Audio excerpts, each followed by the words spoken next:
Hello everyone, welcome to our channel. Telugu రాష్ట్రాల్లో మారినటువంటి వాతావరణ పరిస్థితులు, భారీగా కురుస్తున్నటువంటి వర్షాలు, వివరాల్లోకి వెళ్దాం. ఏ జిల్లాలో వర్షాలు పడతాయి, వాతావరణ పరిస్థితి అంటే తెలుసుకునే ముందు మీరు ఇంకా మన ఛానల్ కనుక సబ్స్క్రైబ్ చేయనట్లయితే వెంటనే సబ్స్క్రైబ్ చేసి పక్కన ఉన్న బెల్ ఐకాన్ క్లిక్ చేసేయండి. ఇక లేట్ చేయకుండా వివరాల్లోకి కనుక వెళ్ళినట్లయితే బంగాళాఖాతంలో ఏర్పడినటువంటి అల్పపీడన ద్రోణి బలపడుతుంది. దీంతో పాటుగా నైరుతి రుతుపవనాలు కూడా విస్తరించడంతో రాయలసీమ, మధ్యాంధ్ర, అదేవిధంగా దక్షిణ కోస్తా, దక్షిణ తెలంగాణ ప్రాంతాల్లో రానున్నటువంటి 4 రోజుల పాటు భారీ వర్షాలు కురుస్తాయని వాతావరణ కేంద్రం వెల్లడించింది.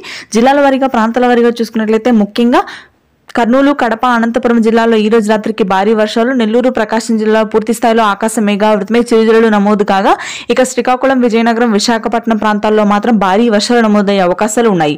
ఉపరితల ఆవర్తన ద్రోణి వేగంగా కదలడంతో అత్యధికంగా వర్షాలు కురుస్తాయి. తూర్పుగోదావరి, పశ్చిమ గోదావరి, అదేవిధంగా ఉత్తరాంధ్ర సహా.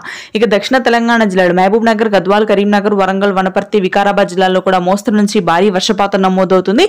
అయితే ఈ వర్షాలు నేరుగా మనకి మధ్య తెలంగాణ జిల్లాలకు కూడా విస్తరించాయి. హైదరాబాద్లోని Yousufguda, Ameerpet, Kagaz Nagar, Malkajgiri, GHMC, Manikonda, Charminar, old city, Uppal, Nampally, Khairatabad, అదేవిధంగా ఖమ్మం, భద్రాద్రి కొత్తగూడెం జిల్లాల్లో మోస్తరు వర్షపాతం ఉంటుంది రానున్నటువంటి 4 రోజుల పాటు. Thanks for watching.